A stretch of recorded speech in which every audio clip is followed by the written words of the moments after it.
भगवान जो जैसा कर्म करता है उसको भोग भोगना होता है। आप पवित्र रहो, नाम जप करो, भगवान सबका सहयोग करते हैं, भगवान सबको सहयोग करते हैं।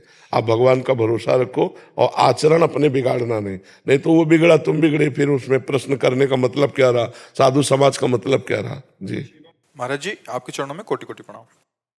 महाराज जी, हमारे पिता 2009 में पधार गए थे। महाराज जी, पिता किसी एक डिपार्टमेंट का नाम लिखा है। अधर्म की कमाई, रिश्वत आदि से हमारा पालन पोषण हुआ। मकान जिसमें हम रहते हैं उससे भी उसी पैसे से बनाया। उनकी इस गलती का परिणाम ये हुआ कि पूरे परिवार को भोगना पड़ा।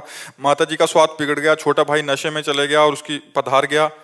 और कहते हैं उस मकान में रहना चाहिए क्या, उसकी गलती का परिणाम हमें भी भोगना पड़ेगा। हमारी बुद्धि गलत मार्ग पर ना चली जाए महाराज जी, हमें भयभीत हो। हाँ, अब नाम जप कीजिए और खूब नाम कीर्तन कीजिए। जड़ वस्तु है मकान, उसको हम पवित्र कर सकते हैं। पिता ने गलत किया तो जो कुछ परिणाम उनको भोगने को मिला, परिवार को मिला। अब नाम कीर्तन, भगवान की कथा वार्ता, भगवान की आरती पूजा, शंखनाद, अगरबत्ती धूप बत्ती का धुआं, तो पूरा मकान पवित्र हो जाएगा। गंगा यमुना जल छिड़क दे, कभी किसी संत महात्मा को बुलाकर बैठाल के पवा दे, उनकी जूठन गिरे, घर पवित्र हो जाएगा। और आगे आपके द्वारा गलती नहीं होनी चाहिए। महाराज जी, आपके सत्संग और आपके मार्गदर्शन के द्वारा यही समझ में आया है कि अब जो हो गया उसको तो बदला नहीं जा सकता। हाँ। लेकिन हम अब अपने भोग के लिए ना उस पैसे को इस्तेमाल करें, ज्यादा से ज्यादा सेवा में उस पैसे को दें, ज्यादा से ज्यादा दूसरों की मदद, चाहे वो पशु, जैसा आप बोलते हैं कि पशुओं की सेवा करिए, आप बीमारों को। बहुत सी ऐसी गौएं हैं, बछड़े हैं, सांड हैं जो भूखे प्यासे टहल रहे हैं, या बहुत सी ऐसी गौशालाएं हैं जिनको सुविधा नहीं पहुंच पाती है। अगर इस तरह का धन है तो ऐसे दे देना चाहिए जिससे गौ सेवा हो।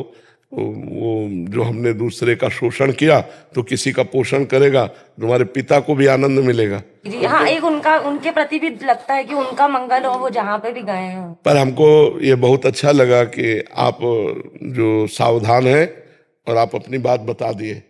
ये हम समाज को बताना चाहते हैं कि यदि आप अधर्म से पैसा कमाओगे, घूस से कमाओगे, बेईमानी से कमाओगे तो तुम्हें तो भोगना ही पड़ेगा, तुम्हारे परिवार को भोगना पड़ेगा।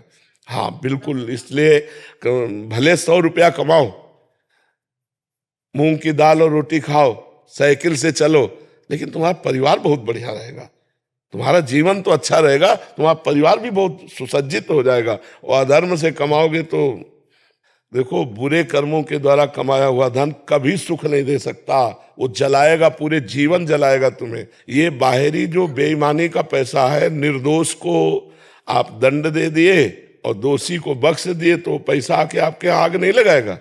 ये बहुत अधर्म जो है कभी बख्शता नहीं। इसलिए हमारी प्रार्थना है कि नमक रोटी भले खाओ लेकिन धर्म पूर्वक कमाई का, अधर्म की रबड़ी मत खाओ, नहीं तो जीवन बर्बाद अपना भी करोगे, अपने बच्चों का, अपने परिवार का भी करोगे। महाराज जी, हम तो बस आपने निहाल कर दिया, मतलब आपने जो नाम दिया है, आपने जो धाम दिया है, आपकी नाम जप करो और जो अर्थ आपकी सेवा से ज्यादा है वो गौ सेवा में दे दो, अन्य सेवाओं में दे दो, और धर्म पूर्वक चलो। धर्म से जीने में शांति है, सुख है, आनंद है। अधर्म में अशांति है, दुख है, क्लेश है। शुभम गांधी जी। श्री हरिवंश। श्री हरिवंश महाराज जी। महाराज जी, आपकी वीडियो से प्रेरणा लेकर नाम जप करते हैं, मन शांत होता है और अच्छा भी लगता है। ऐसा लगता है जो होगा श्री जी की मर्जी से होगा। पर कुछ आपकी ऐसी वीडियो भी हैं कि जिसमें आप कहते हैं कि बहुत मोटिवेट करते हैं कि कम सो, मेहनत करो, और कहते हैं मोटिवेट होकर हम अपने काम में ध्यान देने लग जाते हैं और मेहनत करने लग जाते हैं। तो उस काम